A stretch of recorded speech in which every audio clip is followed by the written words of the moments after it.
Hi, good evening, everyone, and welcome to the 2024 and beyond, Creating Our Shared Future, our public education town hall.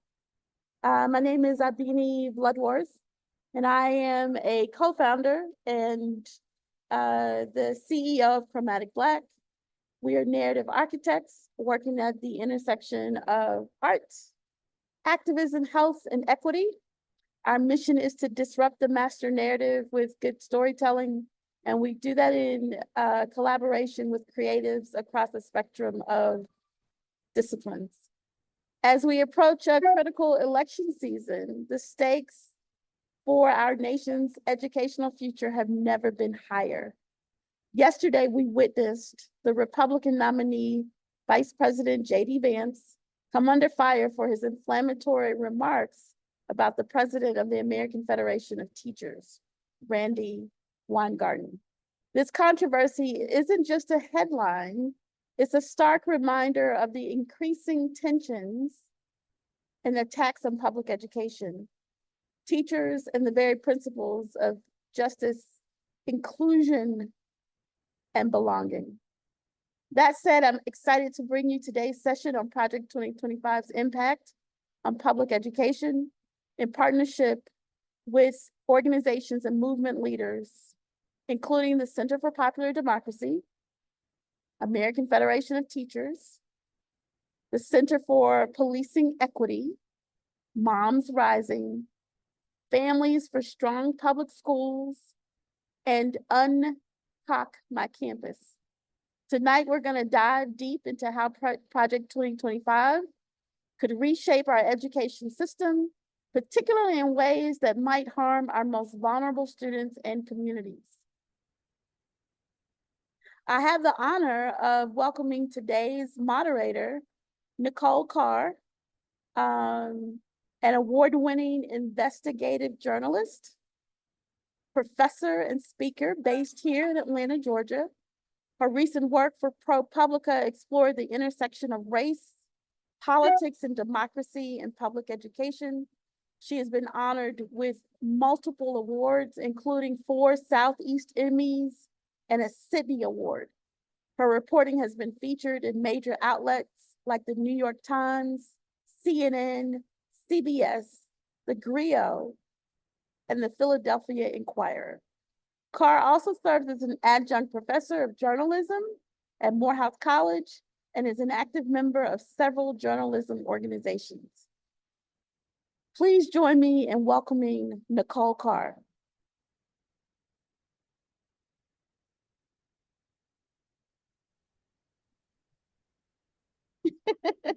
Hi, it popped up there. Okay. I know. So I'm gonna leave the stage. What people don't know is that this is one of my favorite people in the world. And she doesn't, I hope she doesn't mind, but she's just finishing her book. And so one, from Chromatic Black and all the folks, thank you for taking time out. You're one of the folks that we've been talking to about the implications of Project 2025, and what the person that we thought was the best person to be able to moderate this crucial conversation for our community. So thank you so much. And let me grab my popcorn and listen to all these big brains in the room. Okay. Thank you. Thank you so much for that introduction, Abeni, and thank you to everyone who has joined us. Chromatic Black, the Center for Popular Democracy, all of the partners for this series, are great speakers that we're going to hear from this evening for this critical conversation about Project 2025 and its impact on issues like public education and many other areas of the nation that we've talked about in this series. So as Abeni said, my name is Nicole Carr. Happy to join you all for this conversation as a journalist, as an educator, but most importantly, as a citizen concerned about the state of our democracy. Tonight, we are going to hear about how the rights to a quality education are under attack. through this plan, not just for vulnerable and marginalized individuals and families, but for anyone who doesn't align with a narrow, exclusionary agenda. We are in a critical battle to safeguard basic human rights, including the right to pursue an unbiased, well-rounded education that's free from book bans, curriculum discrimination, and financial barriers. The stakes couldn't be higher as we face a concerted effort to reshape public education in ways that could undermine the very foundations of democracy and equity.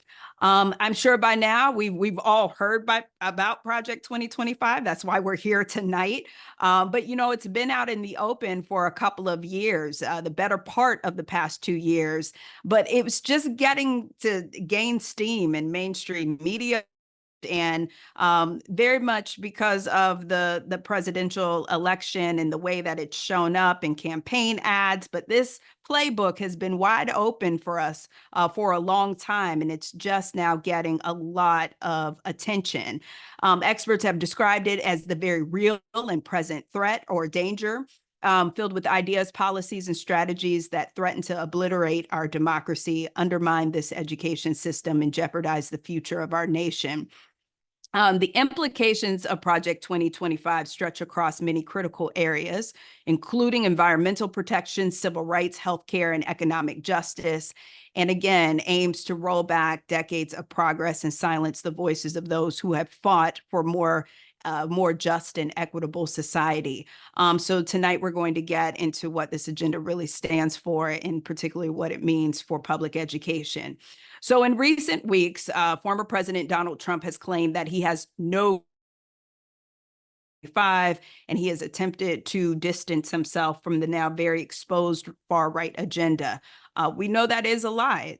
Trump's Agenda 47 and Heritage Foundation's Project 2025 share striking similarities in their vision for the future of the American governance, aiming to reshape our country in ways that, again, we can't emphasize this enough. We've said it a couple of times, undermine democracy and equity.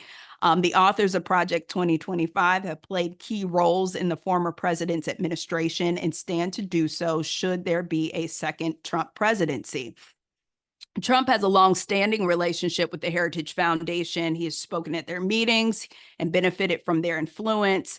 And this was the part that really caught my attention with the project, the database that it's created to list more than 10,000 Trump loyalists who are job candidates. They'd be ready to step into federal government roles on day one, again, should there be a second Trump presidency.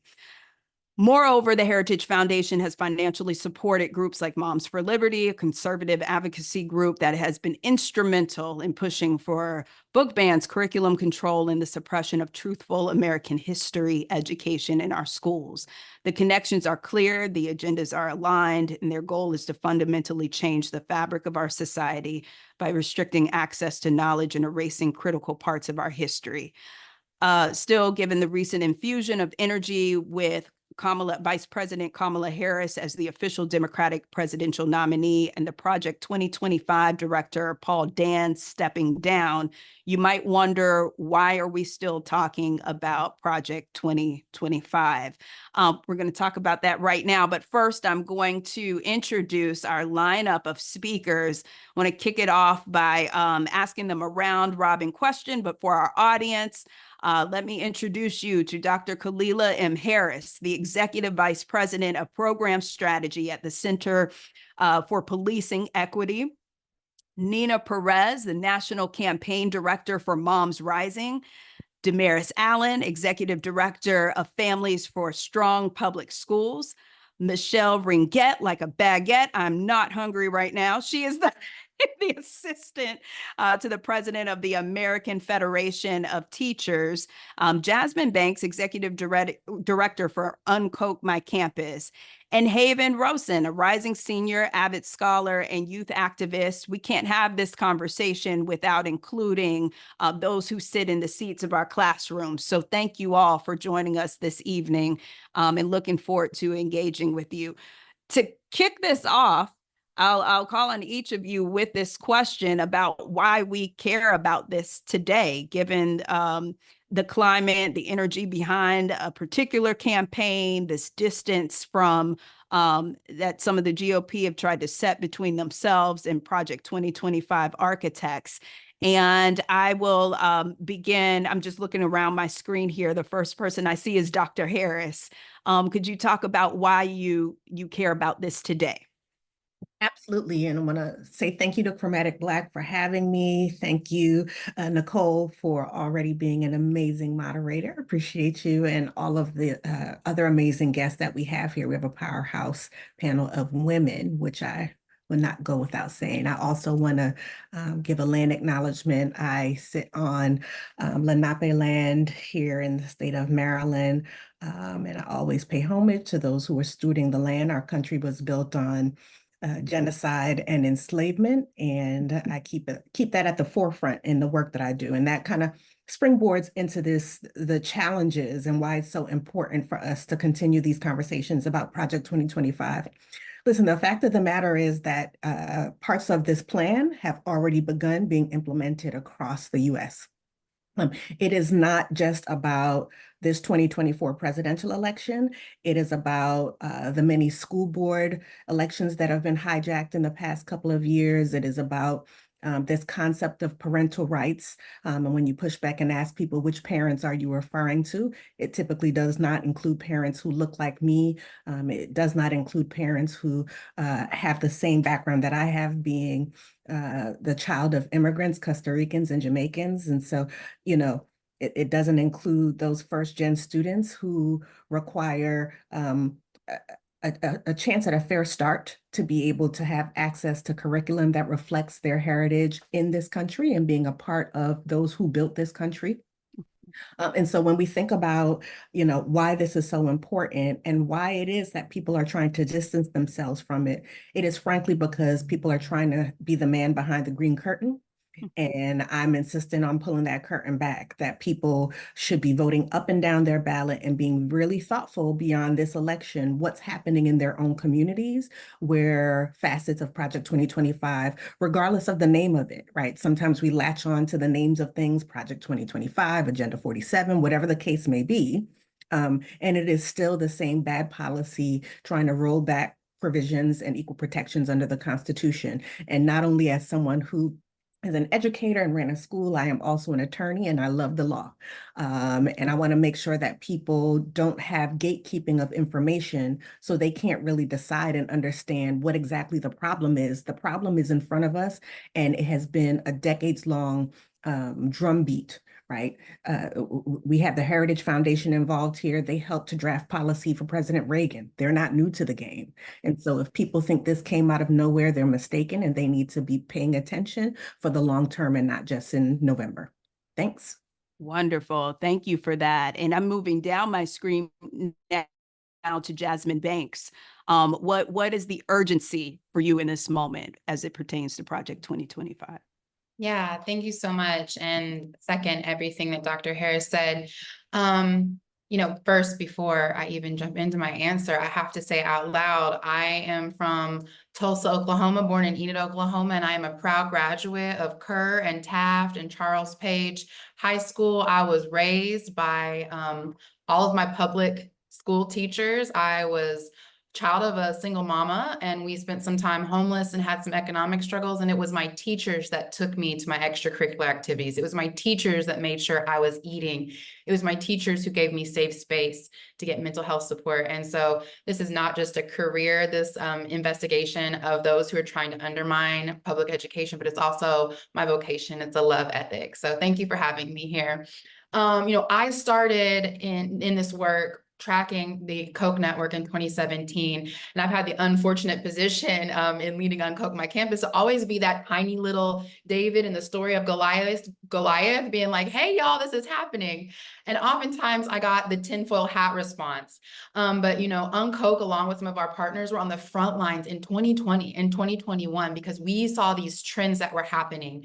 I wrote a piece in The Nation talking about the moral panic behind the critical race theory. And this moment of 2025, this policy, this manifesto, it's already done what it's intended to do, one of its intended jobs, right? It has signaled to parts of their 3-pillar ecosystem system, the vision of the future that Heritage and all of their co-conspirators have been organizing toward, especially accelerating post-Reagan. While they say that they move in ideas and public policy and government accountability, what actually happens is this grassroots multi-point strategy that foments moral panic. It incentivizes belonging to these race, class, and gender-based coalitions that coalesce around grievances, around unfinished business that we have to do as a community and as people who have to do the group project of democracy. And it really is just one of the layers of this vast Koch-funded manufactured crisis that serves to both mean test and then provide a body of proof that allows us to get stuck in these technocratic solutions, get stuck in following the leaders of the ecosystem and where all the money trails in and end and where they end up. And ultimately, it serves the means of privatizing education, advancing those technocratic solutions, all the while the ultra wealthy are already advancing and moving ahead to their next project while we're stuck in this rat race that we have been forced into. And so it's really critical, as Khalilah said, that we do not get lost in the title and the taglines, but we start understanding there are real material impacts, not just on the policy level and the economic level, but on the interpersonal social level of the outcomes of Project 2025 and their new projects that they'll be launching inevitably. Right. You know, Jasmine, you've made me think that Michelle is the next natural step here because of the emphasis you put on your teachers, your public school teachers, in the role that they played in your upbringing. And so I'm going to bring Michelle in from the American Federation of Teachers. We see you all the time as kind of this target of the everything, the rhetoric. And so I want to ask you what stands out to you in terms of this urgency. So I think first, I want to say it's great to be with you all. And I come bearing tidings from Randy Weingarten. You might know her not just as the president of AFT, but also JD Vance's latest female figure that he is hammering away at every single day. And I just want to be clear on our policy. We believe that good teachers make good teachers, and you don't have to actually have your own children in order to be able to teach.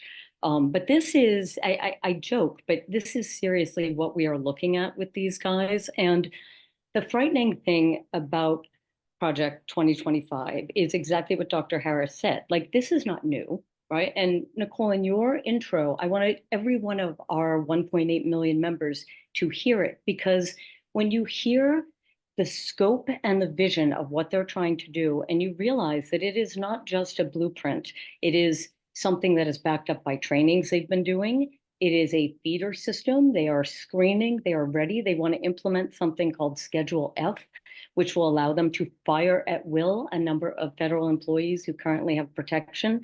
And what we are seeing is a roadmap to autocracy. And it's intentional. We've seen it in other countries. And we see some of the elements of it in states. So it's critical that we understand that this is not a wish list, which it's sometimes called, right? It is so detailed and precise that it is looking at ways from womb to tomb, I say, ways to contribute to the wholesale transfer of wealth in our public goods to a class that are already winners in the economic system. And at the same time, they're stealing our opportunities. So I think we're going to get in a little bit deeper later on some of the substance of it. And I don't want to hijack the entire conversation. I get really fired up about this, but I think there is a critical piece for people to keep in mind as they're looking at it, which is to understand that this is already being implemented. They'll move it no matter what kind of public resigning, no matter what they are willing to say in public to disavow what's in it. They will simultaneously disavow what's in it. Trump will say it's not his plan, he's not involved, after introducing a guy the night before. They are untethered by ethics and facts, and it makes them dangerous. But here's what we really need to walk away and understand. They are not afraid of us. They have put it out there because they do not fear us. That is how confident they got. And we are right now in a surge of something they never expected. So this becomes our moment to use information that they thought we could never come together and use artfully to make people understand who they are, what they're about, and what they're willing to do to take what they want. And we now have a chance to outrun them and definitely make a big dent in their plans. Thank you. You know, piggybacking off of what you said, just to emphasize again that the playbook has been wide open for us, like online for 2 years. And so when you talk about not expecting the moment, it's because it has gone on for so long without anybody really raising the alarm to the level of what we see today. So, and if I could just jump on that point, I want to say a word of praise for the incredible researchers and policy wonks out there who dug in, who raised the flag multiple times, and other people are like, yeah, 922-page document, excellent, I'll like read that on the beach. But these are folks who unpacked it and who mapped like the names behind it, where it's already in beta formation. And there are people who need our thanks and appreciation, because these are jobs that sometimes people toil without a lot of recognition. And this is the direct result of their diligence and attention to defending our flanks. thank you. Thank you for adding that. Damaris, I'm going to move down to you. What is the urgency of now for you? I would absolutely echo everything that was just said. I too was saved by teachers. My kids were saved by teachers, and partnering with them has been one of the greatest joys for me as a parent, and seeing them help my kids grow, and really just wanting that for all kids. And I think that's the great tragedy of this, is that there are going to be tons of kids that are going to be left out and are going to lose critical opportunities. And we should care about every kid as much as we care about our own kids. And if it's not good for my kid, it shouldn't be good for other people's. The other thing that I think is I think it's really important to recognize the points that have been brought up, that this has been happening. This isn't something that just started. I live in Florida. I see it every day. I see it every year in the legislature. I see the same people who contribute to this come to the committee meetings, to lobby in Tallahassee, and we're experiencing the fallout that the entire country could experience if this is enacted. We're seeing school closures. We're seeing students having to travel far from schools, which makes it difficult for families to be involved, and the huge impacts that it's having on parents, on students, and communities. And we really need to take that seriously.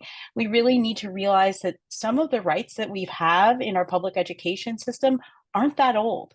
And we need to protect them. And I think we learned a really valuable lesson in the recent Roe decision, in the overturning of Roe. And I think we need to take that seriously and recognize that all of our rights aren't guaranteed, that we all have to engage. We all have to stay engaged in this fight for democracy. Thank you. Thank you for that. And I do want to get into some historical points tonight as we go through the conversation. Nina, I'm going to toss to you now in the urgency of now.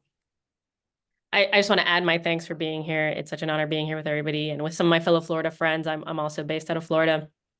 I think one of the critical things here is that just because Republicans and the Heritage Foundation and people have touched on this already regret people actually paying attention to their policy priorities doesn't mean that they don't have the full intent to move them forward. And in fact, already are. It's like the little kid taking the cookie out of the cookie jar and regretting that mom saw them, but not actually regretting eating the cookie, And I think this is essentially what we're seeing now. And now they're trying to figure out, how do I show people I didn't eat the cookie, right? And they're so proud of these priorities, right? Like they publish them with a list of far-right organizations, including Moms for Liberty, who's meeting in DC this week, right? And to actively push forward these priorities in places like my home state in Florida, particularly around education. And I believe one of the panels this week that Moms for Liberty is considering is how do you get teachers out to leave public schools? Like that, it's actively working to try and dismantle public schools. And I think one of the things is that we really we just can't ignore the reality that Project 2025 is an all-out assault on the well-being of families. It's one of the reasons I mentioned Moms for Liberty is it's hard to believe that any mom would support something that is eliminating the Head Start program, for example, and that attempts to weaken even the Fair Housing Act, right? Which You know, and the importance, I'll talk more about Head Start in a bit, but the importance of the Head Start program can't be understated. It's been the most important social and education investment in children and families and communities that the United States has ever undertaken, and was launched in 1965. This is a pillar of education, of early education in particular, that has served nearly 4 million children. And we're talking about this, taking it away.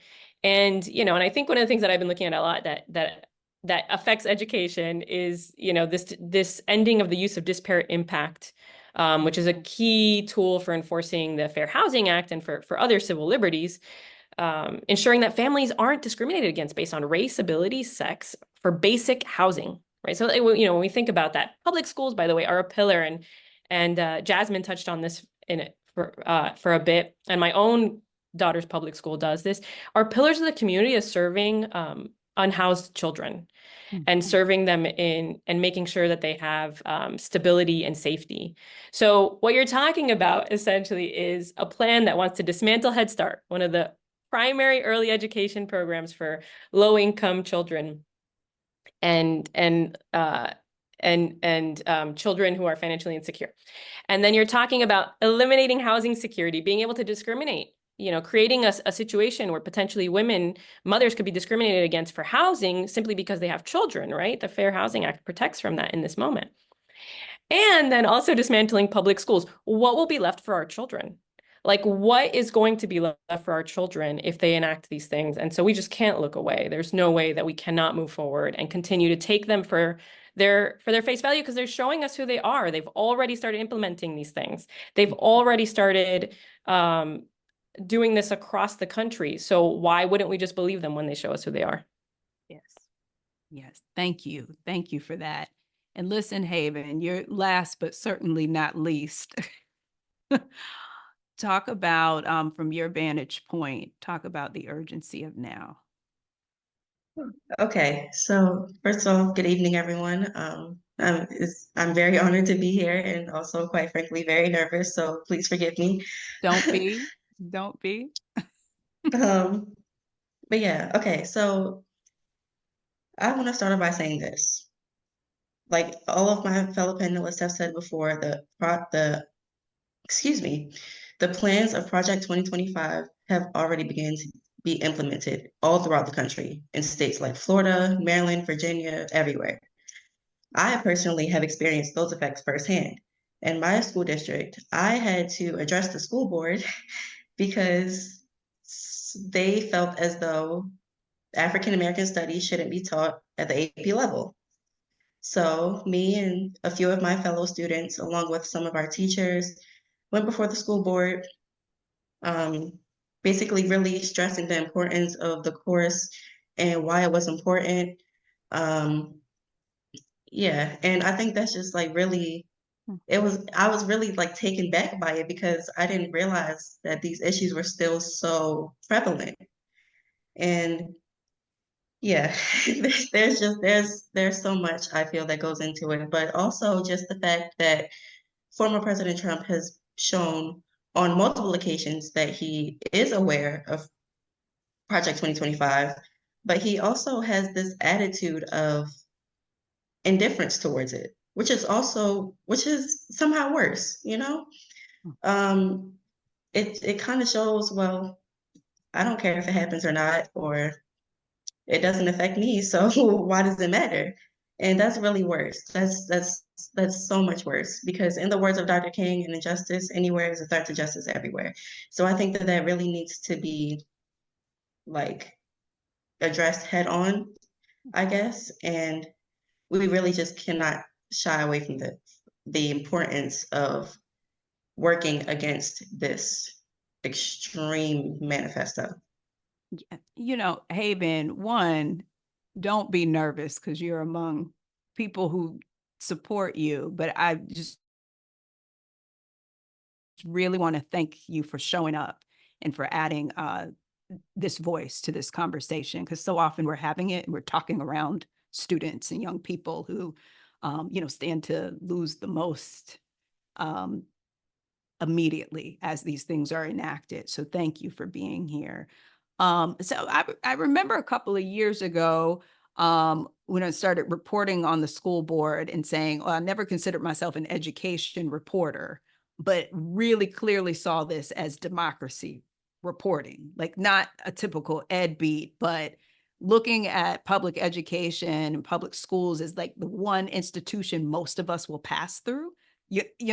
Most of us will go to public school, and also seeing like school voucher conversations that sound reminiscent of what led to segregationist academies and all of these things. So really seeing this for a bigger impact than this typical ed coverage. I guess with the I want to start with Michelle, because we were talking about something backstage earlier, which was that in this document, and it can be overwhelming because it's 900 pages, but when you get into the details of this, you realize that one point can be making 2 or 3 points, that the policy suggestions or the plans are layered in ways.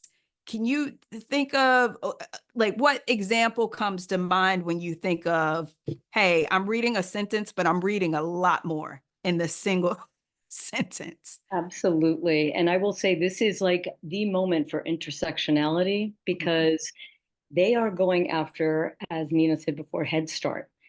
They would, by getting rid of the Department of Education, what they're really talking about, that's Title I, which serves low-income communities.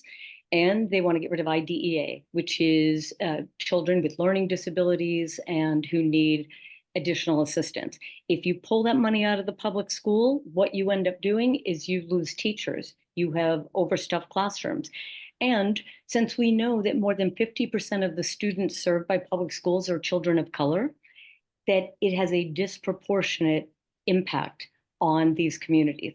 Additionally, they have all sorts of like cherries buried throughout their parfait. So one thing they would do is they want to federalize student loans, which by doing that, it's not just that they don't want you to be able to negotiate and cancel student debt. They don't want the federal government to be in the student loan business. And that might sound good until you think about Donald Trump and Trump University and what happens when we, like kids who maybe don't have parents who can write a check to college, have to go and deal with the most rapacious actors out there, the banks, and try to navigate for-profit loans. So that again hits a whole number of kids in terms of their opportunity and chance to be educated.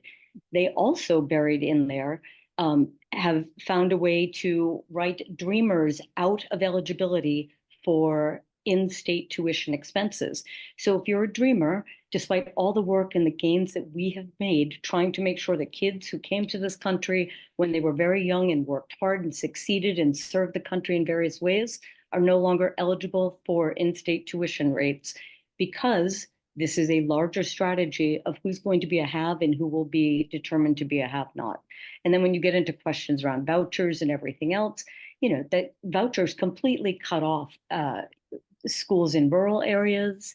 And, there might be a kid or two who benefits, but then the schools where people are targeted for vouchers end up losing 3 or 4 teachers, again, leading to overcrowded classrooms, fewer opportunities, getting rid of music and art. We have seen it again and again, but never in such a comprehensive way where it is designed from the beginning of like pre-K, early childhood, all the way through college. And then just to top it off, they've got buried in there the criminalization of educators, teachers, librarians, aides, if they are to have a book or share information that someone would determine to be pornographic. And I will tell you right now, there's a lot of stuff that I would say that Donald Trump and JD Vance and the whole MAGA movement is doing that I would determine as pornographic, but I'm really terrified about what they would say that we talk about and what our kids need that they would determine is a criminal offense. This is a perfect segue into this question that I'm going to ask Nina. Remember reporting in Arkansas a couple of years ago about the chaos at the school board, but saying the story is not about the viral moment at the school board. It's about the sum of the chaos. And that story ended with school board level policy quickly enacted and signed in by the governor as state policy. But the criminalization of librarians not school librarians, but our public libraries. So we had left the schoolyard into this overarching, hey, if you're at the public library and you check out something I think is inappropriate to this lender, then we can charge you with a felony. And so we quickly see the morphing of all of this. Nina, what I was going to ask you is, being in Florida, and I know we have two Floridians on the call here, we talk about this test ground, and a lot of times we're focused on Texas, Florida, sometimes Georgia, but talk about the ways in which you'd seen these policies ramp up on the ground, maybe ahead of everyone else, but really recognizing this and what the long game was.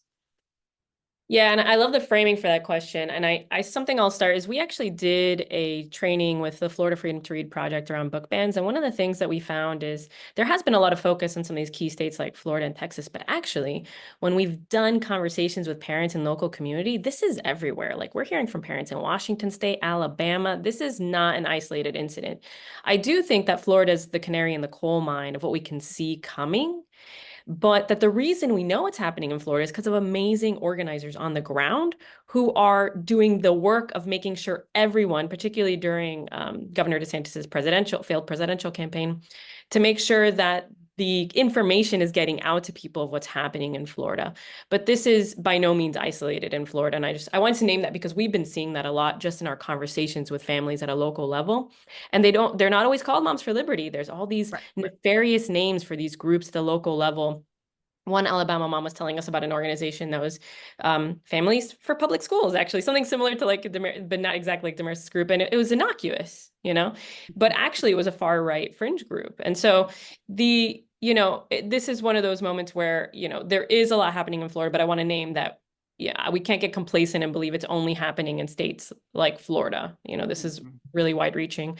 And we're just seeing it directly. The women's studies program that I went to at the University of Central Florida no longer exists. It's been closed. I mean, we are seeing the end of diversity, equity, and inclusion offices and closures and attempts to reinvigorate them and figure out other ways to keep them in community. But we are already seeing that. And I won't talk too much about public schools because Damaris is much better on that piece than I am, and I want to give her the space for that. But, that women's studies program that I went through is the reason that I exist in the work that I do today. It gave me practical application. I got my first job out of college because of the Young Women's Leadership Program at the University of Central Florida that was housed in the University of Central Florida's Women's Studies and Gender Studies program, later called Gender Studies. And that no longer exists. And that was my first point of engagement. I came from a working class family and public education. And that was my first point of engagement with any of these conversations that helped me grow and think more critically about these things. And so what happens to students who, like me, would have never been engaged with those things, who now don't have that space, right? And I think some of the things that we've also just seen is the attack of programs, and folks already touched on this a little bit, within education, right? So Michelle, you touched on this a little bit, right? Like IDA, like breaking down the components to take away the whole by the sum of its parts. And even just here, I'm in Duval County. We became national news because we had all the empty shelves from books being taken off of our bookshelves. I lived that in full. And but they also did, we also had Moms for Liberty and other far-right groups trying to attack the Hazel Health Program, which is an opt-in program that provides quality, no-cost healthcare services to about 11,000 families in the county. And it's an opt-in program, and they were trying to make it opt-out. They were doing all these different, but it's such a popular program that even their own Moms for Liberty candidate on the school board said, wait, this is okay. What are we doing? And we were able to beat that back. And I say that because some of the things that even they're fighting for, the community that they have been speaking to is like, wait a minute, what is this, right? And imagine the impact of those 11,000 children and families losing healthcare in our community. And if people hadn't been paying attention, like amazing groups locally here, like Public School Defenders and Families for Strong Public Schools, if we hadn't been paying attention and folks hadn't been paying attention locally, they could have passed that. And then we would have had all those children and families missing out on healthcare. So we're already seeing the impacts here. It's already happening. But folks, I want to say, and we'll touch on this more later, I'm sure, are finding really creative and beautiful ways of protecting community and fighting back. And we shouldn't have to be doing that. But just a lot of appreciation for all the Florida organizers that are creating the situation where we can know the true impacts of Project 2025. So I'm glad you all are doing something that is really important. I'm glad you're calling out the folks who have been doing the work to keep us informed in these ways. I think my gripe in coming from media and really trying to enter a story in a different way is that a lot of times we're adopting language and not defining the thing we're talking about. I'm like, okay, so DEI, if you're talking equity, but one of the best examples I was given early on was we have a second grade field trip, right? Every student gets to go on this field trip. But this year, we have a wheelchair bound student and our field trip partner is not accessible for it. So that child can't go here. So our equity officer would do one of two things: figure out how to partner with someone else or work with that partner to ensure that all the second graders get to go on that field trip. And he got caught up in DEI, got caught up in this critical race theory thing and this black and white thing. And I'm like, you're not even defining what this does. So 100%. that leads, right. So we're not, 100%. language is important, right? Yeah. And definitions. So Dr. Harris. Yeah. Well, go ahead. I was coming to you.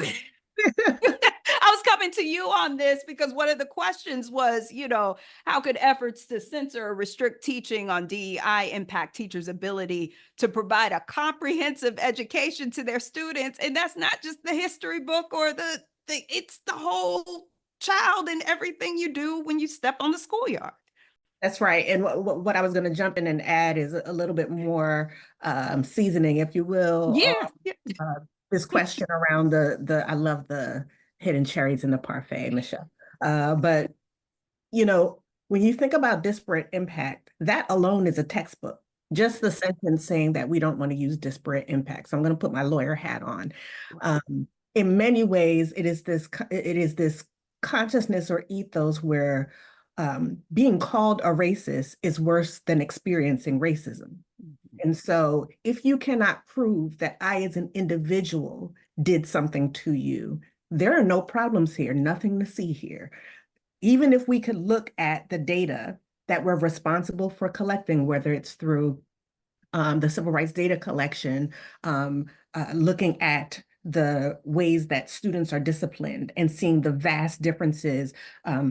For every Black boy or Latino boy, you have them being suspended 3 times as much as their white counterpart, but also for Black girls, 6 times as frequently as their counterpart. And we have that data because of the civil rights data collection, which Project 2025 would seek to eliminate. And if you're saying you have to show me how an individual intentionally treated you poorly, that would take us back decades, right? That was the point of the Brown versus Board decision to eliminate the disparate impact on communities that we know have inequitable access to resources, have had governmental programs and strategies intended to not provide access, like our veterans coming home and not being able to use the GI Bill. When we talk about education, like those are things that the government did. So when we talk about disparate impact, to say that we no longer are using Title I, we know Title IX, Title VI wiped out. What people need to understand is they're asking for folk to prove that they've been harmed by someone, and not that the system itself is set up to, even if it looks fair or neutral, that the way the system is implemented takes away from particular groups. And that not only includes children from the global majority or children who have disabilities, it also includes our rural communities living in Appalachia without access to broadband. Oftentimes people want to talk about just children from the global majority, which public schools in the next 10 years will be primarily populated by children from the global majority. And you may notice my use of language, which I'm intentional about. I am not a minority. My 3 daughters are not minorities, and they are in the global majority. But the ways in which things are spoken about would have you think that everything is fair. You just pull yourself up by the bootstraps, whether or not you have boots. When we think about DEI, when we think about critical race theory, for years, and I published a little bit on this, I was actually pushing for people to stop responding on CRT. Stop elevating CRT as a real debate, because it never was. We knew, according to all the student loans I'd like to have forgiven for myself from decades of working in public education, we knew that CRT is not something that's even exposed in K-12 spaces. Yet there are always, it's just the same thing as welfare moms. CRT is code for something else. DEI is code for something else. In my networks and my circles, I have said I don't use DEI anymore. And that's been for 2 or 3 years. Because on one hand, you have people who are having it mean every and anything and not being precise. On the other hand, you have people who would throw it up in your face. Like, I am not going to say I'm a DEI hire. I am well prepared, well educated, work hard, and work hard even some more. So, I understand how people want to do that play, but you don't, some people will say you take the master's tools to bring down the master's house. And I believe that there are other tools. We are innovative, that we can not play the dance with them, because that means that we're constantly following their lead. And Michelle, I love what you said, that we can accelerate and push against some of these provisions. But the fact of the matter is, and I think, Jasmine, you may have said this, they're already on to the next provision.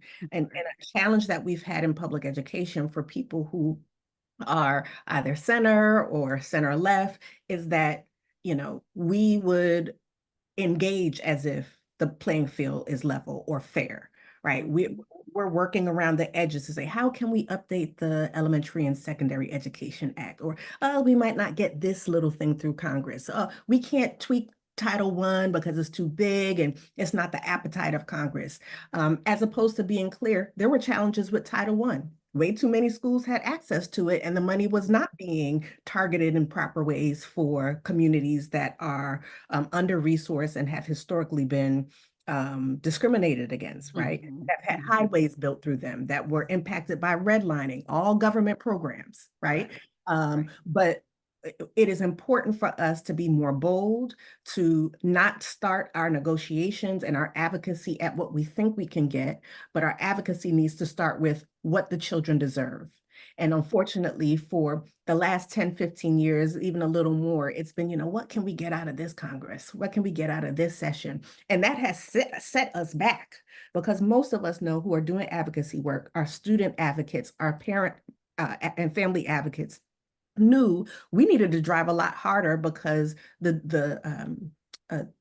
differences in achievement were expanding, right? And so, yes, people are thinking of ways, accountability frameworks or charter schools or whatever the case may be, to try to attack one part of the issue, when we needed to be bold for our children, whether or not we have children. I'm a great auntie. I do have 3 children of my own, but if they did not exist, I am of aunties and godmothers. And so for the children who have come through my schools that are now 30 something, that's crazy. Their children, some of their children are my godchildren. So it is not just about birthing children. When children come into our schoolhouses, I always say they deserve love at first sight. They show up. They are deserving. They should not have to earn it from us. And we've not been doing policy in that way. So DEI, CRT, again, just like Project 2025, Agenda 47, we can dance around language. The question is, what are we trying to do? Are we brave enough to name it? And how do we build coalitions to make sure we don't buy into this perspective of a scarcity mindset, right? And that's what capitalism and class wars do. It is, there's not enough for everybody, so those people are taking something from you.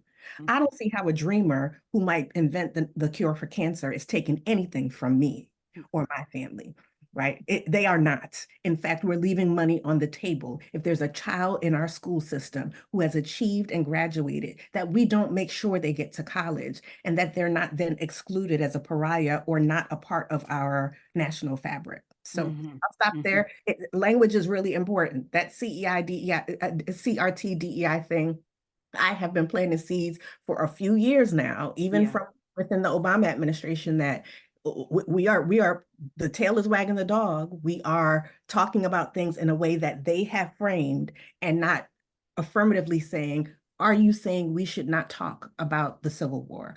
Should we not talk about land stolen from Indigenous people? Should we not talk about the things that made our country great and that we persevered through?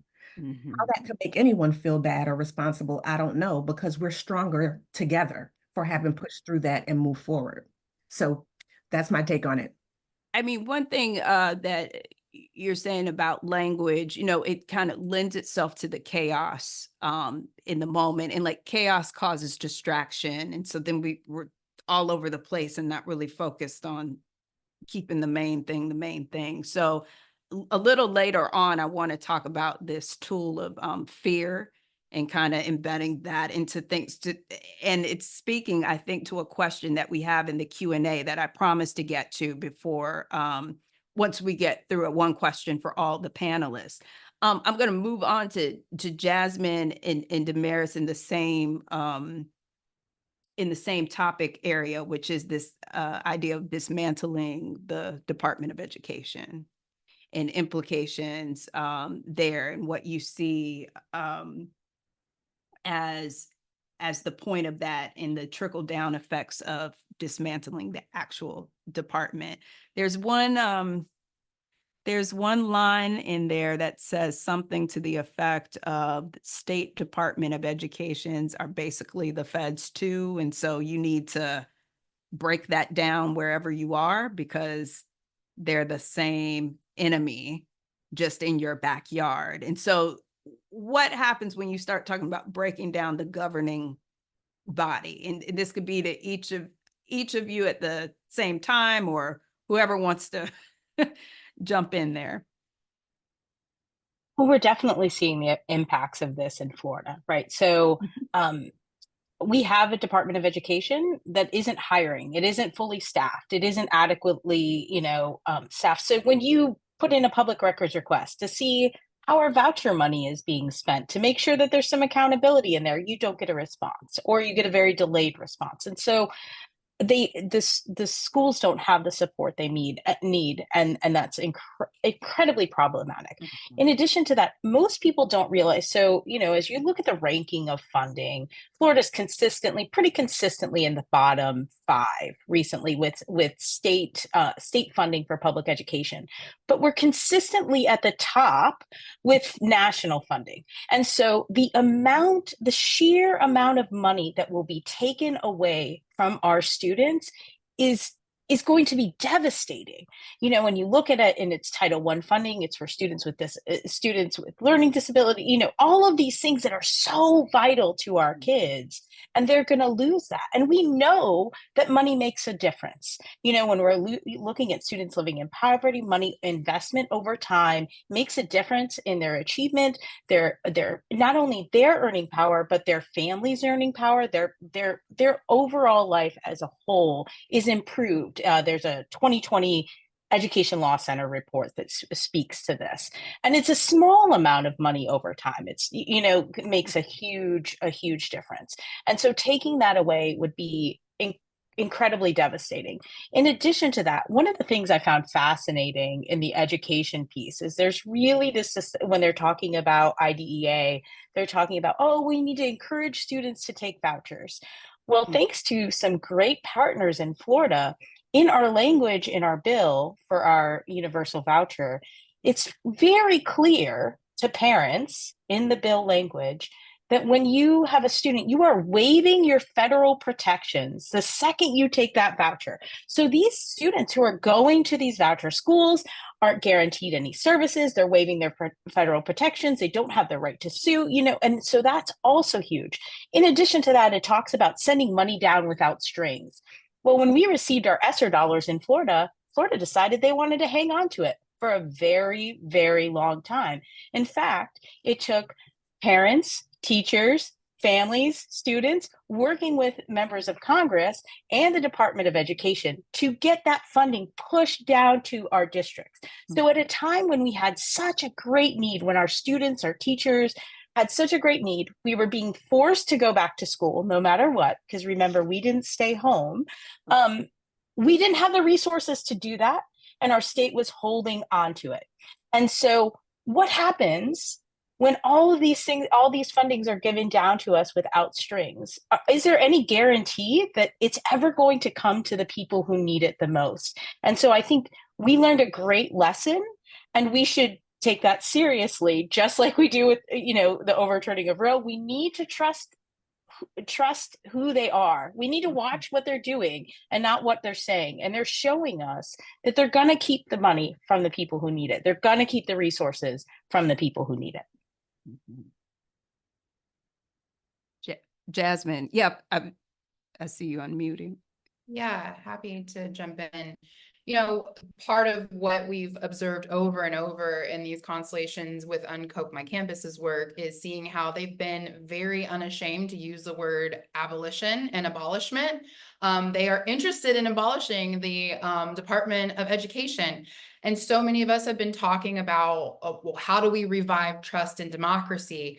But part of understanding how we revive trust and democracy, or we actually finish the work of building, you know, toward a true multiracial democracy, means understanding how the opposition to these kind of visions and ideals, how they're moving and what they're doing. So ultimately, like, this whole attack on the Department of Education and these institutions, it advances a narrative that these champions, you know, that we need in civil society, and the ability to demonstrate beloved governance and what it can look like.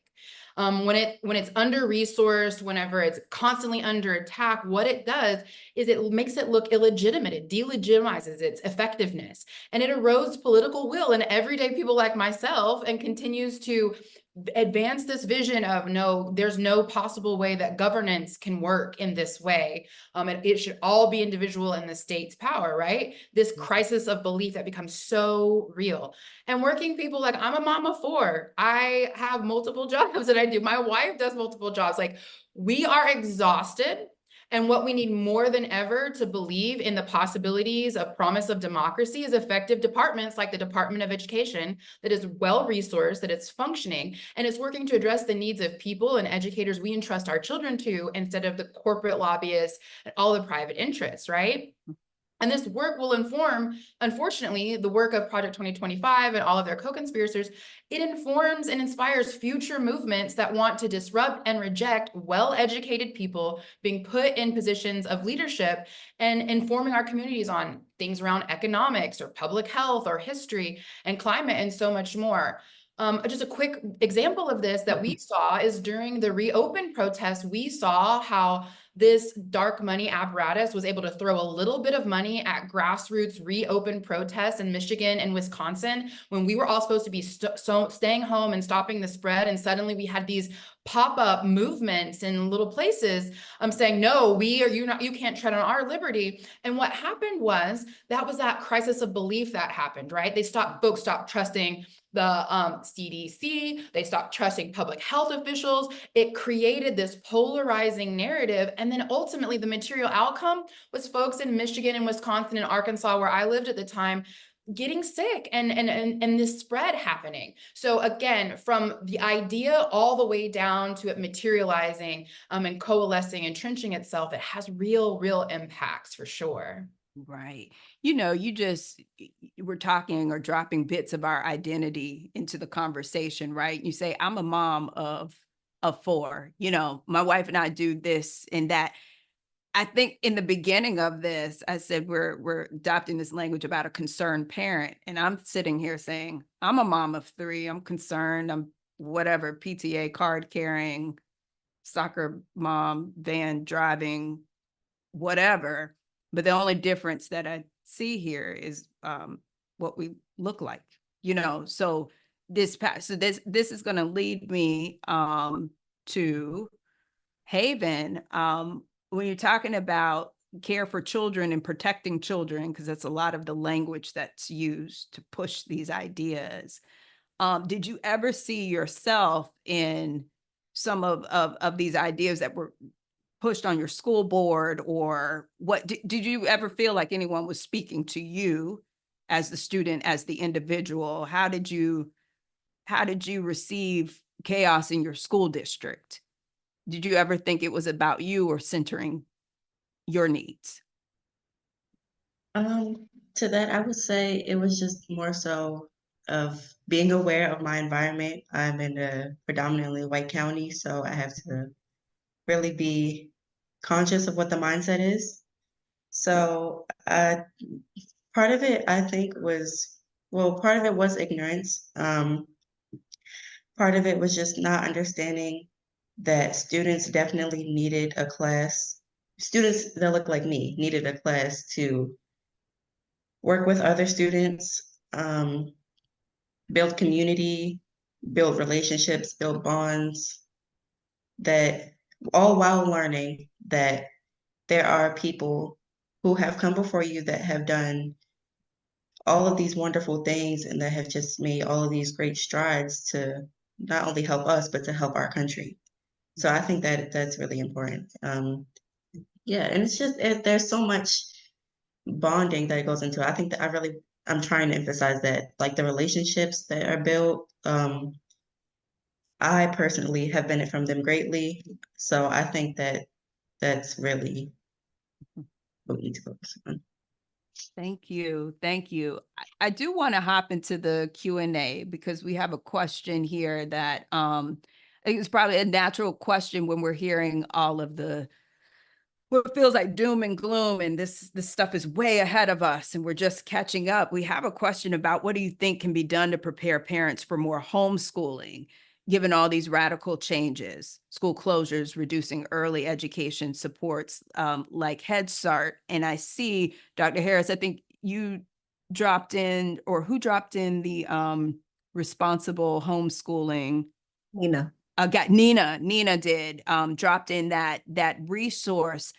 I guess I want to pose with this question: should this manifesto or these plans push us away from public education, or what is the balance here? Not saying that's the right choice for everyone, but do you all see these conversations as the fear tactic that I want to get into a little later as really detrimental to the schools by pushing people out, or in any part of this question that you want to address too about homeschooling? Here really quickly, and then I want to allow for other people, particularly Damaris, to pitch in, because you know, it's her advocacy that she's doing every day.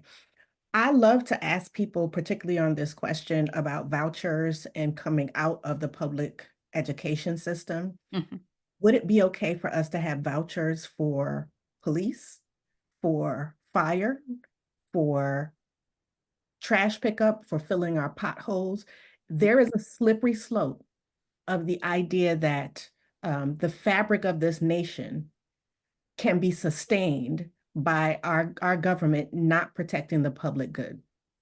And I have deep empathy for people who would consider homeschooling their children for a variety of reasons. But I think at the point that people opt out of public education, that doesn't mean that their responsibilities as a resident and a community member goes away. You may want your children to go to the yeshiva, support you, but to say that you can then take your money out of the system that keeps our whole social fabric together does not make sense. I've chosen for my children to go to private school at different times. My youngest is in public school. They started in public school. You know, it's the range of what's right for your child. And I'm never going to allow anyone to question that judgment for me. But I am a staunch fighter for public education. And I do not get to say, even though I made these other choices that are not found in public education for my children from time to time, that I then get to take money away from people who have been impacted by disparate treatment and by not having resources afforded to them, by living in communities that were intentionally meant to keep them subjugated to others and eliminate people's ability to practice self-determination. So I just want to put that out there. When people start saying things like, yeah, give me the voucher. You spoke about segregation academies, Mhm. and how in the civil rights movement, people were taking money, schools were closed in Virginia for 5 years. Mhm. Refused to have their children in schools with others, and were pulling them out into privatized institutions that also were not necessarily serving their own children. Mhm. So when we look at those things and we think about the concept of stepping out, we need to have that balance between stepping out and give me my money versus I'm making a choice for my family, right? And if these public schools are going to be subjected to racism, irrational behavior, white supremacy, yes, I don't want my children there, nor should you be required, or there should not be a morality question about you pulling your child out of harm's way. But I do want to make sure we make this point around money, tax dollars being pulled out of public schools, and that is a beginning for other tax dollars to be pulled out and for your lives to be controlled, if by nothing more than there are no resources. Some people have the resources elsewhere, and then what do you do? So I just want to lift that point. By the way, the language in those segregationist academy move groups, they were actually talking to parental rights. And while that's like, oh yeah, we all have parental rights, it really means a specific thing. Yes, we do, but the language is important here. Damaris, I'm sorry. No, I think we don't say that enough. I don't think we link that language to its history enough. And I think it's really important that we consistently do that when we're talking about that, so people understand its origins. But also I would say, I would really encourage you not to make any educational decisions for your children out of fear. And I say that as a parent who sits with a lot of fear and anxiety because I'm deep in this. But it's really important to make the best decision for your child based on the needs of your child. The second thing I'll say is, do not ever, please, underestimate the power of your ability to make a difference. Because I can tell you that when I went to sign my kid up, how I got into this work is when I went to sign my kid up for my local public schools, all my friends were choicing out. They were sending their kids to private schools. Because they didn't like the families that were there. They were worried their kid wouldn't have access to all these resources. And I sat down and said, and great, I had the luxury of sitting down. I think that's an important piece. But I had the luxury of sitting down and saying, I want to make a difference. And now that school is one of the best schools in our county, because it wasn't just me. It was the teachers, it was the administrators, it was the bus drivers, it was the school lunch people, it was the other parents, it was the students. And so this battle is not lost. And while I hate to use that language, it really is a fight for public schools.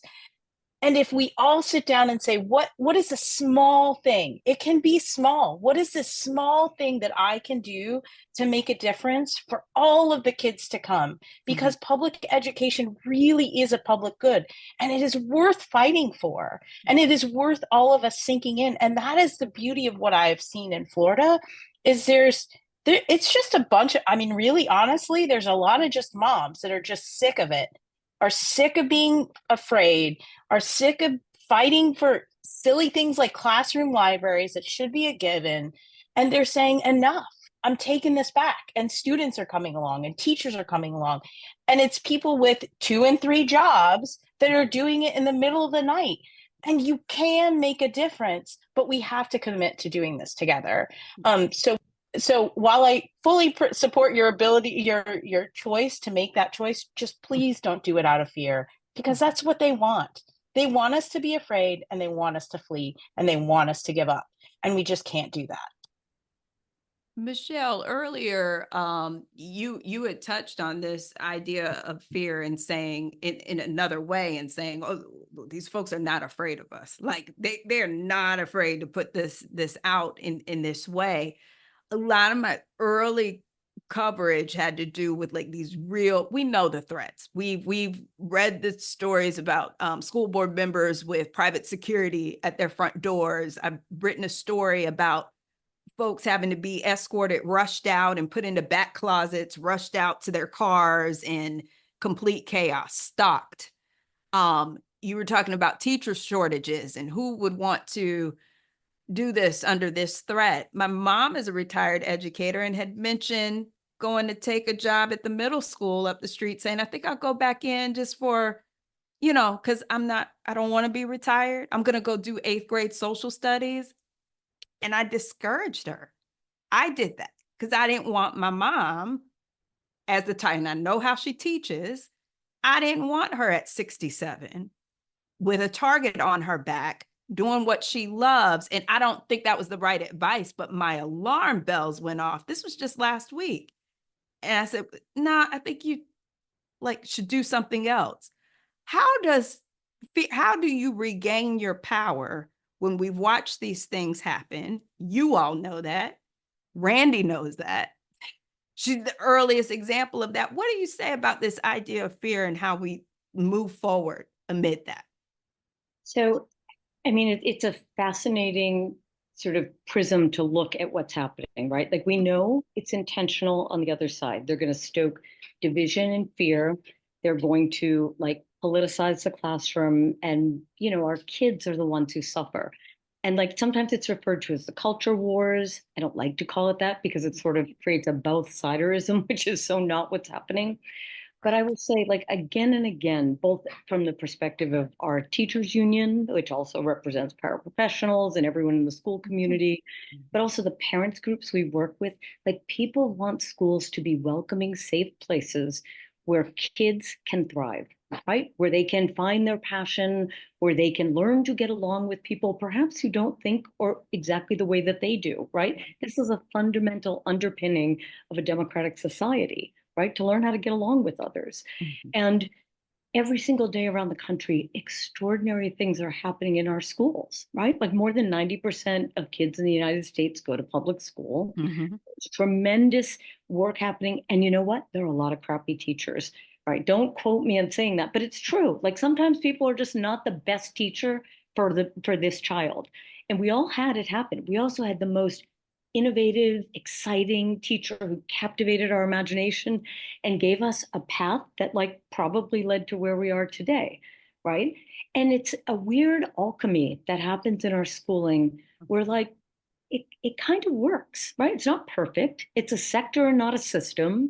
And there are lots of tensions. There's also a lot of money in the public funds, which is why the worst actors out there circle it, right? Because if you can break the public trust, and there's a guy, Chris Rufo, all of you have probably heard of him or know him because he's determined to be famous, but he is so insistent. Another guy who goes right out and says whatever he means, whether it's about CRT, whether about it's LGBTQ kids, whether or not it's going right out and saying our job is to break public trust in public education. They are open about what they're trying to do, and they are trying to do it for power and for money, right? And so the question becomes so what's the good? And the good becomes one, some of us fight it. I fight bad guys. That's what I do. But the educators who go into the rooms with the kids, who work and meet kids where they're at, who build programs like career tech ed programs, where there's hands-on learning, experiential learning, where you find a pathway to college or career, right? That you get life skills in school. And you get that ability to kind of figure out who you are. You can make mistakes, recover from mistakes, and learn about music, learn about art, learn about sports. It is those people every single day that, if we sort of get rid of the fixation on testing, which is a whole other subject, which is also empowering and enriching a certain group, but if we are figuring out how to fully fund schools and create more community schools instead of getting resources out of schools, so that schools can be the hub of community, so that it's not just our students, our kids who are welcome there, but their families are going there. They go there to vote. They go there to get English as a second language classes. They go there to get driver's ed. They go there for eye exams and well-child checkups. There are things that are happening in pockets around the country that are a model for where we can go. And so I try to keep that at the fore, thinking about this is what we're fighting for. We're not just fighting the bad guys. We are fighting for something that's in the service of giving all of our kids a better opportunity for themselves and with one another. I'm glad you spoke to that. And I'm going to read a couple of the comments to everyone out loud as this as folks are dealing with these very real situations and need support and need community to sustain and have the bandwidth to fight. Cheryl Binkley says, LOL, I'm being sued for $1.3 million by an ultra-conservative candidate. One of the accusations is that I'm an associate of Randy Weingarten. Make sure you've got insurance, carry a sprayer or a whistle, and do something anyway. And if you're a member, reach out to me. Okay, you see what these forums can turn into? Like, JR says, oh, heck yes, I can relate, Nicole. I'm a retired nurse and I fear for new nurses, especially now with COVID. One young nurse I know left after 6 months at the height of the pandemic from burnout, but there's also the politicization of public health, where we are with health officials facing death threats just for suggesting masking, let alone vaccinating and social distance. I understand that too. And in the election, being on the ground reporting, we got those threats for pointing out the big lie, and having to be assigned security, and everyone is saying, do something anyway, send in solidarity, Cheryl. Absolutely. And using each other as a resource, like we are in this conversation. Haven, I kind of want to know how you find your voice in this all. You said you were nervous around us, but we're not the crowd to be nervous around. But how do you step up, because you understand the power of your voice, obviously. That's why you show up and you talk about these things. How do you do that for yourself and encourage other youth to do the same, to show up in spite of? Honestly, it really does come from the teachers. And I'm not even just saying that to fit with what's going on right now. It genuinely comes from my teachers. They help me not only educationally, but like with really helping me realize the importance of why what I say matters. The fact that I'm a young person speaking amongst this panel right now is like a prime example. Yeah, my teachers, they definitely push me outside of my comfort zone. I will say that. Yeah, like they really just, they really push and like pull. It's very uncomfortable, but I'm really glad that they do, because it helps me, it helps the young people around me. So I think that is really helpful. And so that's why we have to show up, right? Because we can't leave Haven out there, and Jasmine doesn't have the experience she has, and we don't either. And Jasmine, I want to go back to you on this idea of safety, but with civil rights protections, and what the rollback of those would mean for LGBTQ plus students in terms of their well-being and their safety in school. Yeah. Well, gosh, I'm gonna give you another personal anecdotal story and be a little vulnerable, because I was taught by all of my Black Southern Freedom Movement folks is our authenticity and vulnerability is actually our armor. But Dr. Harris made it plain earlier, right? The disparate treatment and impact. My story is such that my wife and I, my wife does comms for Andrew Goodman Foundation. I've been doing UnKoch work. And when the trans healthcare bans came to Arkansas, because of Alliance Defending Freedom and the Heritage Foundation, we were able to draw a straight line of that impact. And just like Michelle was saying, the great phrase, from womb to tomb, right? Like they're not just attacking education, they're attacking the social fabric of the quality of life of so many of us. And that includes LGBTQ young people, particularly trans children. And so whenever those bans came down in Arkansas, we were able to see that this was a multi-state legislation-based assault to keep transgender children from accessing healthcare or create such strenuous conditions that we would have to migrate across state borders to access affirming and competent care, right? My personal story comes into this because my daughter is a Black trans girl who was in public schools in Arkansas.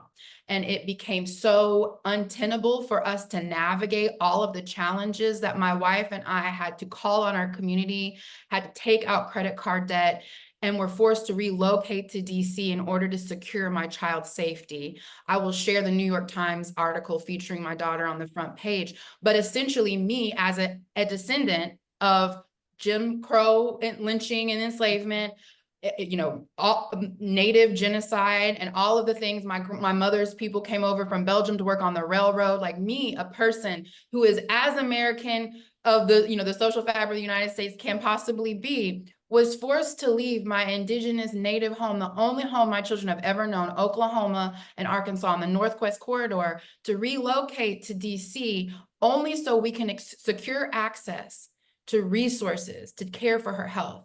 Now that, it sounds like a story of defeat and that we had to run, but here's what I know.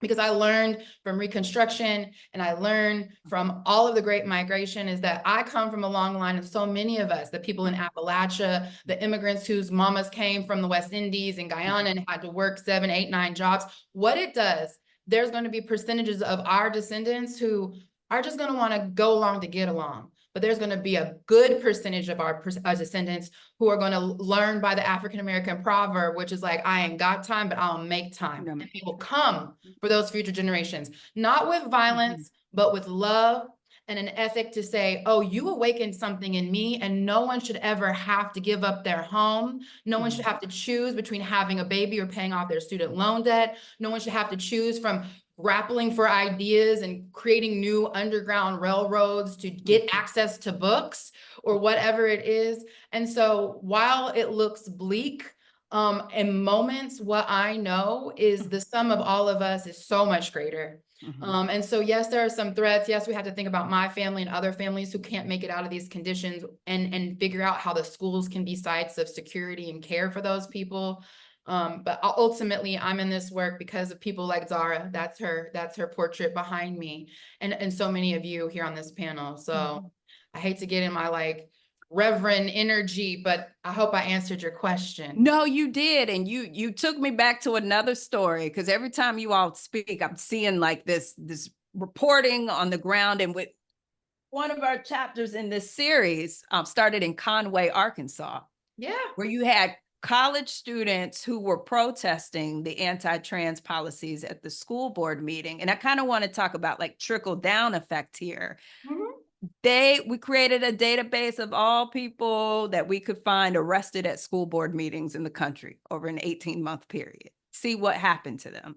Most prosecutors dropped charges, people disappeared, nothing happened to them. Conway are only place where people, these protesters, pro-trans rights protesters, were arrested and then jailed for the protests. We had not seen jail sentences for people who actually assaulted. I mean, they had a man in town who pushed a woman into the car. She was a same-sex couple. They were leaving the school board meeting and he assaults her. No jail time. There's a bullet hole through a retired teacher's window after the school board meeting. Nobody can find who fired the bullet. No jail time, but the protesters got it. And so it was sending a message and kind of working through different systems where it didn't just end at the school board, that it was saying, hey, gonna make your life really hard as you fight back. So yeah, you could see that as defeat or resistance and moving on. But Arkansas, there's a lot going. Listen, I have a 17, 14, 13, and 6-year-old. And whenever my babies have their me, mama, available to them, and they are launching in their own lives, I'm gonna make my way back to Arkansas, and you might have you're not gonna see the last of me, Arkansas. Okay, well, call me because I want to know what's going on. Nicole, can I add something to this question? Yes. So I know folk have probably heard of maybe not his name, Pastor Niemöller, who talked about first they came for the communists. So I'll paraphrase. First they came for this group and I did not assist. Then they came for this group and I did not assist. Then they came for me and there was no one there to help me. And so we think about all the ways that the policies in Project 2025 seeks to attack our trans children and families who are LGBTQ, educators who are LGBTQ, educators who are allies and just believe they love their children as they show up at the front door. You know, this is where intersectionality comes in. You know, some of the policies and some of the provisions also talk about tracking menstrual cycles of our children and of women. And, you know, when we think about reproductive rights and you have people saying, you know, I may be conservative, but they should not have eliminated Roe. Then let's talk about other people's rights as well, because those things are inextricably linked. Even if you're not supporting your trans child, these same provisions are attacking your daughters, your nieces, you know, your sisters, your mothers. Right. And when we talk about the ways in which we band together, a lot better to see the issues of other people, not play oppression Olympics. And certainly there are occurrences in this country that are unique to certain populations. However, we need to be clear that when you hear things like they don't want to provide gender affirming care for trans youth, it's not a mile away from when it comes to your front door. It's next week when it comes to your front door. When you turn a blind eye and you don't support pushing back against this autocracy and against this pulling us to a place where, you know, people say the good old days, and I'm, you know, good for who? Because in those days, I could not vote, I could not read, I could not, you know, and so we can't just listen to, you know, Jasmine and her family's story and not equate it to all of our households. So it's important for us to not turn a blind eye when they come for the communists and when they come for the Jews, such that when they come for me, there is no one there to stand with me or to help me survive. So let's not do that to one another. Let's do the reverse. You know, that's going to lead me over to MomsRising, Nina, because I want to ask, so the face of the movement has largely been, you know, white women who say they're mama bears, who have shown up to the school board meeting, at least what you're shown. And so when you're getting a group together and you're talking about moms and moms banding together, how do you kind of like take back the power in the idea of the mom coming front and center when we've had one like clear definition or picture of the concerned mom that's come forward that we see all over our TV screens, all over the papers, whatever? What made you want to say MomsRising?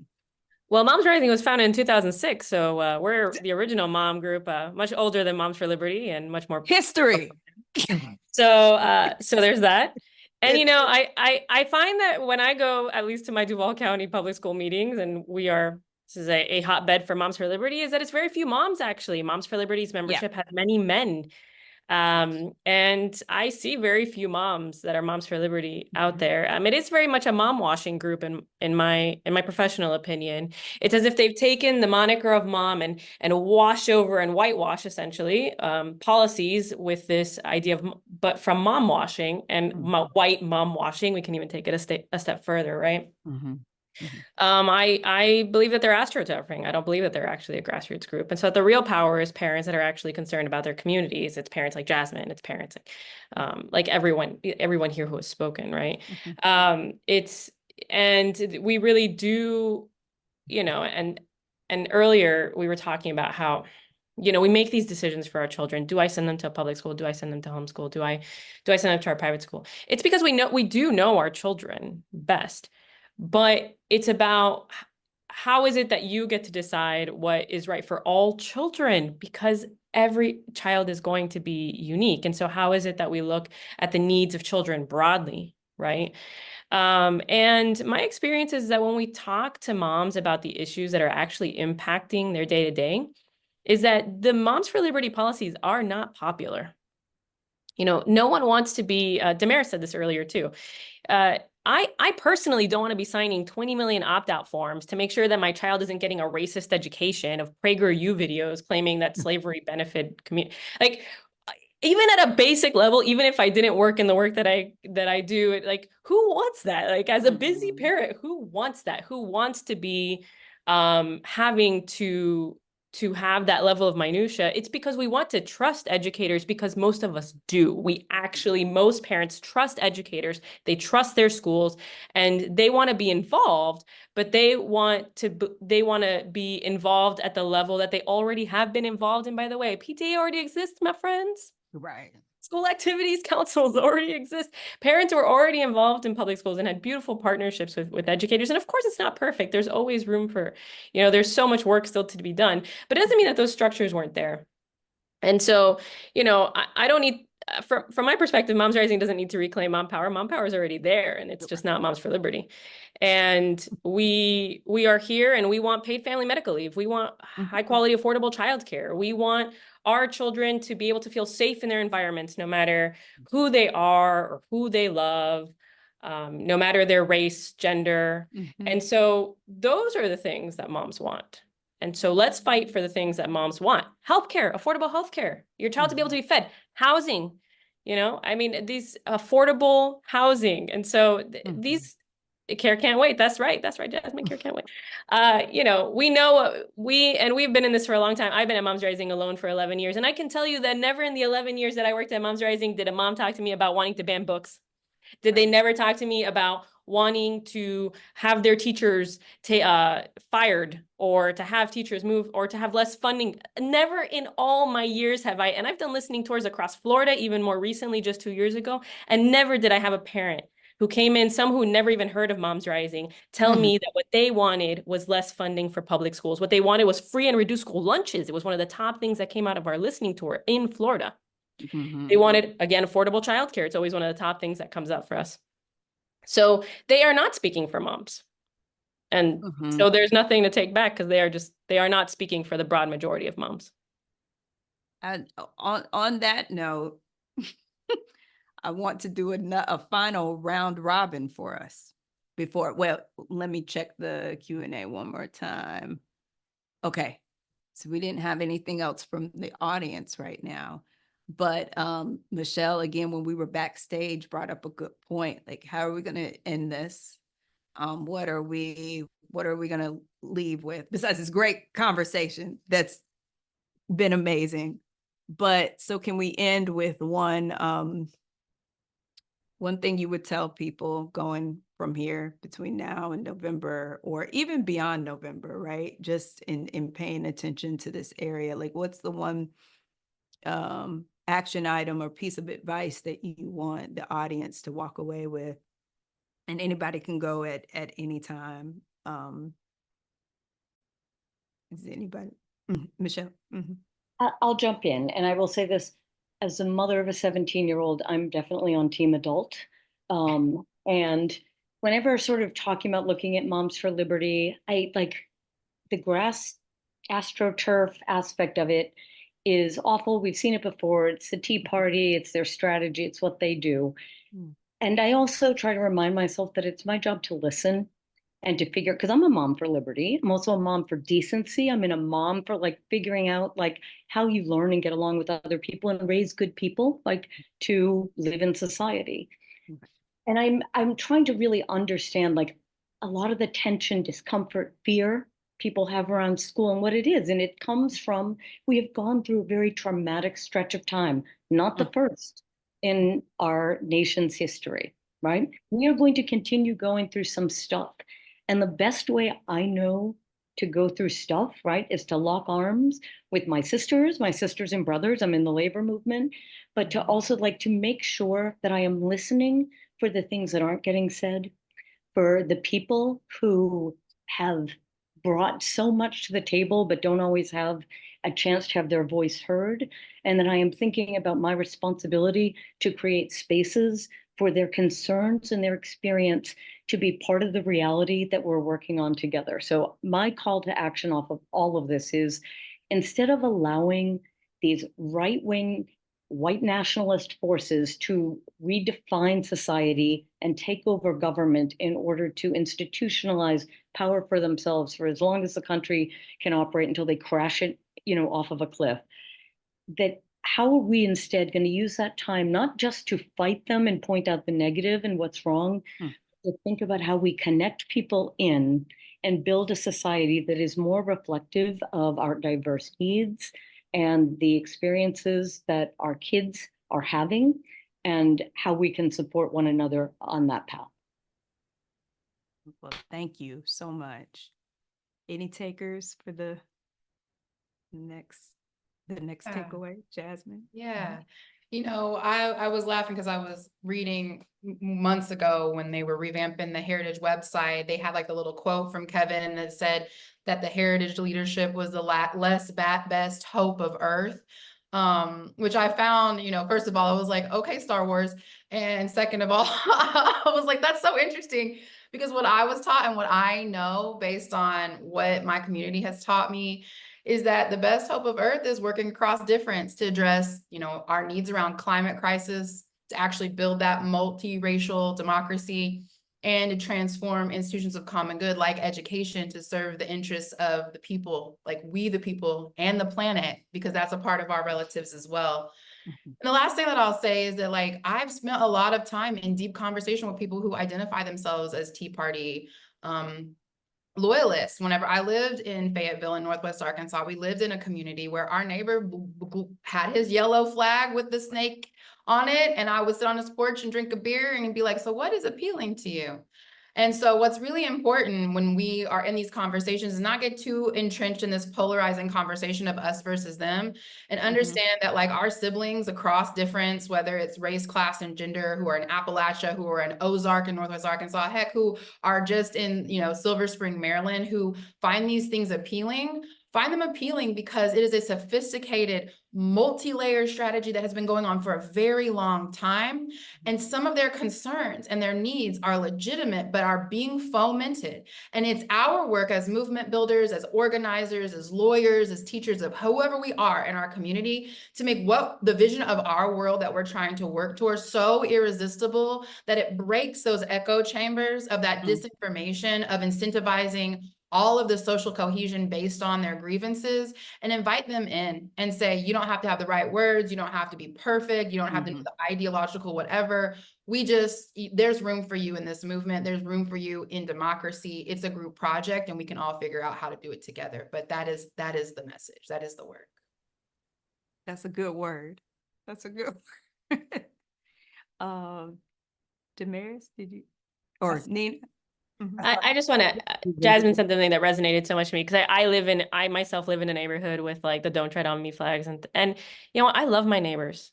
Like these are people that I'm in community with, that when a 100-year-old tree fell in my yard and almost like killed my husband, that's another, like, they were here for me and they came, and they're also the people that I sit and have these conversations with in ways that I think most people probably would think that we don't, right? And so my neighbor, who's a Marine nurse, who also has this "Don't Tread on Me" flag, also is incredibly supportive of his trans child, and that is who people think is not supportive of their trans child, right? We have our own biases that we need to kind of get past in our conversations with our neighbors.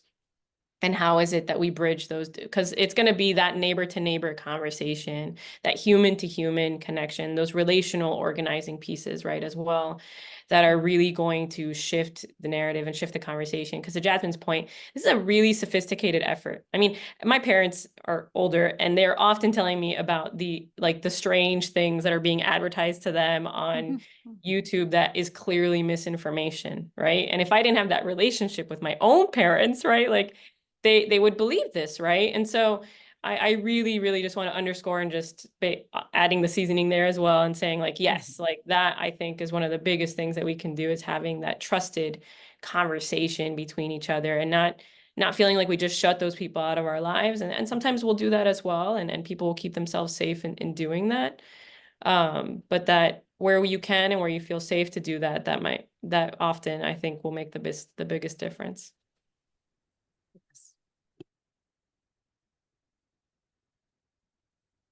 Damaris, did you? I'm sorry, Okay, Haven. okay. You can go. No, you're Oh, sorry. Go I'm ahead, not doing Haven. a good job. Haven, you go. Okay. I guess I would just say really express the importance of voting to young people. Like, those under the age of like 25.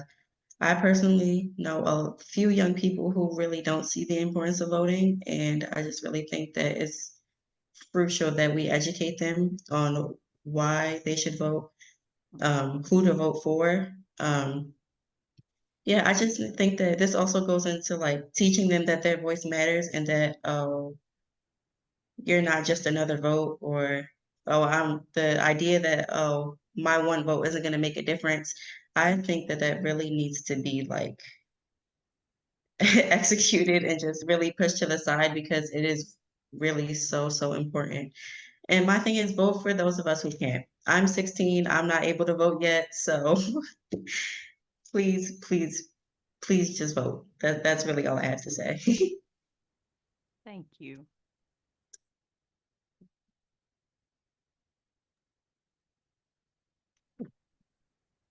I wasn't Yeah, going to get in there this time. I wasn't sure. So I would say, first I'd echo everything that has just been said, especially the young people voting. Like I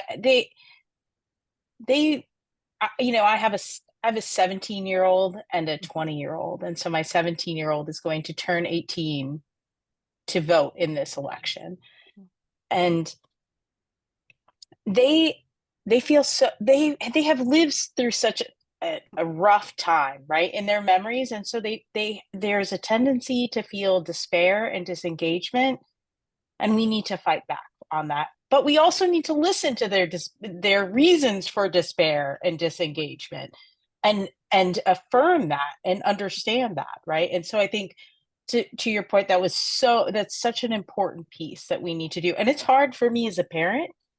Excuse me, because I want to be like, just go, you know how important this is. I've been taking it, like there's some of it that's just baked in, that it's really easy to be like, oh, you've got to just do that. But if we don't listen, we don't understand this whole generation's, our issue with it, and then we can never address it. And so listening is so important. But in addition to that, I'd say this is really overwhelming for us, all of us, and it can feel like there's too much to do. And so I just really want to encourage us to stay with it, that if it takes 7 years to walk into the woods, it's going to take 7 years to walk out. Like, this is not going to be fixed overnight, but it is getting fixed, right? There are people coming together and changing things. I look at victories, take universal vouchers, for example, the victory in Texas, the victory in Tennessee, the victory in Georgia, right? And that's people coming together to make that happen, not only in those states, but outside those states. And so we can collectively make a difference, but we have to stick in it for the long haul, and not be overwhelmed by what's in front of us. And if we need to take a day, we need to take a day, but we need to come back and lean on the people around us to help come back. So I'll try to make this brief, and I appreciate everything that's been said so far. I want to dovetail with what both Haven and Damaris just said, and Haven, completely appreciate if you vote for nothing else, vote for those of us who cannot, and that is so poignant. Public schools saved my youngest life, and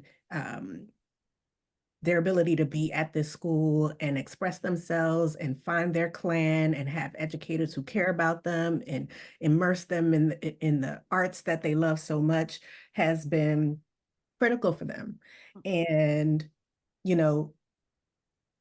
it can feel overwhelming, but I would encourage people and charge people to find the one thing that they are fighting for and not get mired in what we're fighting against. And I think that is something that the other side kind of has a leg up on. Like, they declare what they're going to do and are unapologetic, and then we're like fighting against it. But typically people who have been marginalized get into the policy making and advocacy space at the protest phase. Nothing wrong with that, but protest is at the tail end. What do you want? And you have every right to ask your elected officials to go to advocacy organizations and say, how do we get this bill written into law? What do I need to do? Sometimes we take for granted and we'll pull out boxes of t-shirts and let's get our t-shirts on, let's go on the Hill, let's go to our state capitol or our city council. And people are not necessarily, they have an issue and they want to fight against that thing and they get it and they'll roll with you. But when policies are community informed, which means it starts with them, even if it's something you might disagree with, people will fight tooth and nail for a policy they created. So just think about, what is the one thing that you want? What is the one thing that you want? If you want to maintain the civil rights data collection, push in and talk about how we make sure that it is collected at a regular rate and that it is not up to whomever's in the Department of Education. If you want to make sure that public schools are community schools and that resources are wrapped around and that our children are in schools that aren't making them sick and killing them, and that they have the ability to have new materials, have access to the best teachers in the world, have access to school leaders who understand the depths of their community, push in for that, run for school board. You know, it is not so far afield that you can't push in and be an alderman, be in your city council, run for mayor or county executive, but find the one thing that you believe in and you want and push to have that policy created. That way you don't have to get overwhelmed by 900+ pages. You know what you want. And when law of attraction, you want it, the other people who want it too will find you, and we'll get this done. Vote up and down the ballot as well. That's right. Even when people ask, you know, I'm not voting for the ops or I'm not voting for the orange guy, whatever it is, wherever they land, what's going to happen tomorrow in your community after the election? And why didn't you vote for city council? Why didn't you vote for the ballot amendment to make sure our reproductive rights are protected? Why didn't you vote to either remove police from schools so the school to prison pipeline doesn't proliferate, or at least restrict the ways that they engage with children? Whatever it is, there is something at the local level worth your vote, because in Baltimore, let me tell you, things win or lose by tens of votes, not thousands of votes, tens of votes, hundreds of votes. So your one vote is critical in your community. You may not see it in the electoral college for president, but you can see it on who becomes the mayor. So vote up and down the ballot and pick your one issue. That's right. That's right. I guess the only thing I always throw this out there is what I tell our social justice journalism students, because we're covering matters of social justice, how we do this. And I'll say, facts are non-negotiable, but framing is a choice. And the way we choose to frame issues impacts the way we reckon with them, dissect them, understand them, and then ultimately move forward. And so we can't let chaos reframe something. I like what you said, Nina, about MomsRising. Actually, we were around here first, like, but the framing of this narrative of moms begins with something that is actually really minimal, but very chaotic and distracting. And so framing is a choice. And I like the way we framed this conversation tonight. I want to thank each of you as we bring Abeni back in the fold here on the main stage. Thank you for your time, your passion.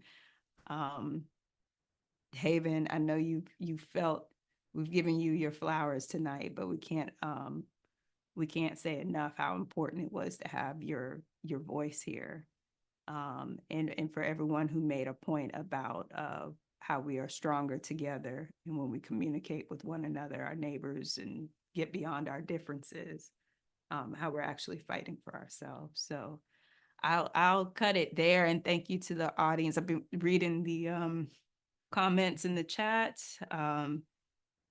A deep gratitude to you all too, but thank you. And I'll cut it there. Abeni, coming in with some final thoughts.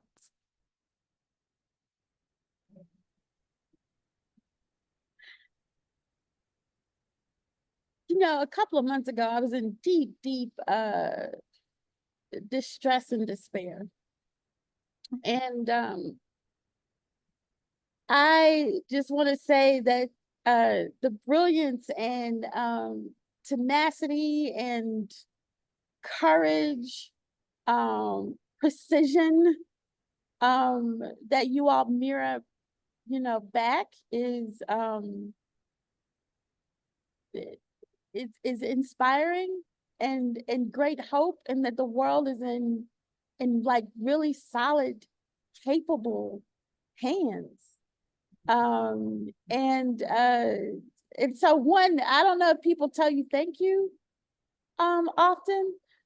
I just want to say thank you for all of the incredible diligent work that you all are doing across the country. There's so many nuggets. I just learned so much. You know, Khalilah, I'm like, I want to hear about this North Star for public education that's worthy, a system that's worthy of all of us. And so I'm like, we need a convening on, let's begin to vision, let's get together. I'm like, I would love to hear, like, so if we have the will and the might and the resources, what you all would come up with as we begin to architect a new world. So deep gratitude. Haven, I think that you are being humble. So I want to say thank you for your courage, because it wasn't just aspirational. You actually pulled it off. I don't know if we've actually stated out loud that you knew what you wanted, you went in, and you know what, you won. Like, you won. I cannot wait to be a witness to what else you win in this world. And Damaris, oh my goodness, I just wish I could give you just a big hug. Nina, Michelle, oh my goodness, I was like, I'm sitting here going, I don't have to work. Actually, I can rest tonight. I don't have to fret. Jasmine, I can see all your ancestors, just all of them are just standing there. And I actually can, you know, I see them. What I know that they're just having a good time. I see that Mulan film, and they're having a good time. So guys, thank you so much for supporting this town hall. I think you've done a great job of laying out what the existential threat is, but what is most beautiful about what you all have collectively brought together is the way forward. So I hope, Michelle, that you feel good about this call to action, because you all have been very clear. To our partners, if I did say thank you to Stop the Coup, thank you so much. To the Center for Popular Democracy, thank you so much. MomsRising, I'm looking for my notes here. Nicole, help me out. Her memory. Put me on the spot here. So many. My notes. I did not have well, you, Abeni, in Chromatic Black. Oh yeah, this is okay, here, I have it here. I was about to Oh, of course, the American Federation of Teachers, the Center for Policing Equity, Families for Strong Public Schools, and UnKoch My Campus. Thank you so much.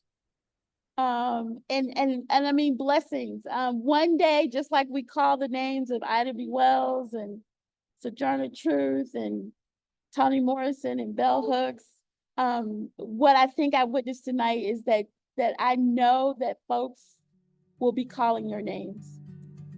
So thank you so much.